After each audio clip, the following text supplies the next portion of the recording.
கிறிஸ்துவுக்குள் மிகவும் பிரியமான சகோதர சகோதரிகளே, இயேசு கிறிஸ்துவின் நாமத்தினாலே உங்கள் யாவருக்கும் எனது அன்பின் நல்வாழ்த்துதலையும் வணக்கத்தையும் தெரிவித்துக் கொள்கிறேன்.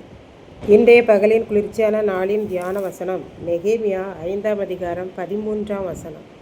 இப்படி இந்த வார்த்தையை நிறைவேற்றாத எந்த மனிதனையும் அவன் வீட்டிலும் அவன் சம்பாத்தியத்திலும் இருந்து தேவன் உதறி போடக்கடவர்.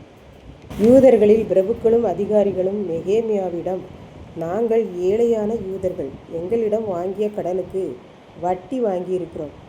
இப்போதும் வாங்கிய வட்டியை நீர் சொல்லுகிறபடியே திரும்ப கொடுத்து விடுகிறோம் என்றார்கள். அப்படியே நெகேமியா அவர்களிடத்தில் ஆணையிடுவித்து கொண்டான். அதன் பிறகு அவன் தான் உடுத்தியிருந்த ஆடையை உதறி போட்டு, இப்படி இவர்கள் தாங்கள் சொன்ன வார்த்தையின்படியே வட்டி வாங்கக்கூடாது, வாங்கிய வட்டியையும் திரும்ப கொடுக்க வேண்டும். அப்படி கொடுக்காத எந்த மனிதனையும் தான் சொன்ன வார்த்தையை நிறைவேற்றாததால் அவன் சம்பாத்தியத்தை தேவன் உதறி போடக்கடவர் என்றான். இப்படி அவன் உதறி போடப்பட்டு வெறுமையாய் போவானாக என்றான். அதற்கு சபையார் எல்லாரும் ஆமேன், அப்படியே ஆக கடவது என்றார்கள். இப்படி எல்லாரும் ஆண்டவரை துதித்தார்கள். பின்பு ஜனங்கள் தாங்கள் சொன்ன வார்த்தையின்படியே செய்தார்கள். அர்தசஷ்டா ராஜா என்னை யூதா தேசத்துக்கு அதிபதியாக அனுப்பும்போது அவர் அரசாளுகிற வருஷம் 20 ஆகிவிட்டது. இப்படி 20ஆம் வருஷம் தொடங்கி இப்போது 32 வருஷம் ஆகிவிட்டது. இந்த 12 வருஷத்திலே நானும் என் சகோதரர்களும் எந்த சம்பளமோ படியோ நாங்கள் இருந்த யூதர்களிடம் நாங்கள் கேட்டு வாங்கினதில்லை. இப்படி அவர்கள் சாப்பாட்டை நான் சாப்பிடவில்லை. ஆண்டவருடைய ஊழியத்திற்காக உதாரத்துவமாய் செய்ய எனக்கு தேவன் கிருபை செய்திருக்கிறார் என்றார். எருசலேமிலே செய்த எல்லா வேலைக்கும் கூலி வாங்காமல் உதாரத்துவமாய் செய்திருக்கிறார் என்று பார்க்கின்றோம். இப்படிதான் ஒருவர் நெல் அறுவடை செய்ய வயலுக்கு சென்றார். அறுப்பறுக்கிறவர்கள் அறுவடை செய்து இயந்திரத்திற்குள் போட்டனர். நெல் தனியாக மூட்டைகளில் வந்து விழுந்தது. வைக்கோல், பதர் எல்லாமே தனியாக வந்து விழுந்தது. அறுவடை முடிந்து வயல்காரர் வீட்டிற்கு சென்றார். வீட்டிற்கு போய் பார்த்தால் அவருடைய மேற்சட்டையை வயலில் விட்டுவிட்டு வந்திருக்கிறார். அடுத்த நாள் வயலில் சென்று பார்த்தார்.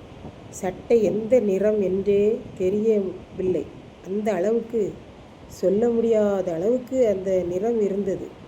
அதை எடுத்து வந்த அவர் நன்றாக உதறி போட்டார். அப்போது அதில் ஒட்டி இருக்கிற தூசிகள் எல்லாம் பறந்து போய்விட்டது.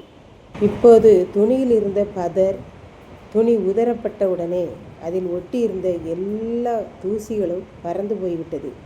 இப்படி அதில் இருந்த அசுத்தங்கள் எல்லாம் பறந்து போய்விட்டது என்று நாம் பார்க்கின்றோம். இப்படித்தான் அன்று நெகேமியா யூத மக்களிடம் கூறினான், உங்களில் வட்டி வாங்குதல் என்ற பதர் ஒட்டி இருக்கிறது, அதை நீக்கி போடுவீர்களாக என்று கூறுகிறார். இதை கேட்டுக்கொண்டிருக்கும் எனக்கன்பானவர்களே, இன்றைக்கும் இதைத்தான் ஆண்டவர் கூறுகிறார். உங்களில் இருக்கிற பாவ அக்கிரமங்களை எல்லாம் உதறி போடுங்கள், உதறப்பட வேண்டும் என்று சொல்லுகிறார்.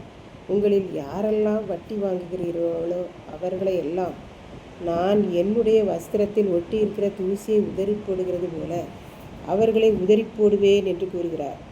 ஆகவே பதரை போன்ற இந்த வட்டியை நாம் வாங்காமல் இருப்பது தான் நமக்கு ஆசீர்வாதம் என்று அவர் சொல்லுகிறார். இல்லை என்றால் நாம் இருப்பவைகளை காசு கடையில் எந்த வழிகளிலாவது அதை போட்டு அந்த வட்டியை அனுபவிக்க அவர் சொல்லுகிறார். இப்படி நாம் நமக்கும் ஆண்டவருக்கும் இருக்கிற தொடர்பை வலுப்படுத்துவோம். வீணாக ஆண்டவருக்கும் நமக்கும் இருக்கிற தொடர்பு வலுப்படாமல் போய்விடக்கூடாது. ஆகவே இந்த வட்டி வாங்குகிற தொழில், ஆண்டவருக்கு பிரியமில்லாததையெல்லாம் தூசியை போல நாம் உதறி போட்டுவிட்டு செல்ல வேண்டும். கர்த்தர் தாமே இந்த வார்த்தைகளை ஆசீர்வதிப்பாராக. ஜெபம். அன்பின் ஆண்டவரே, இந்த அருமையான நல்ல நாளுக்காக நன்றியோடு ஸ்தோத்திரிக்கிறேன்.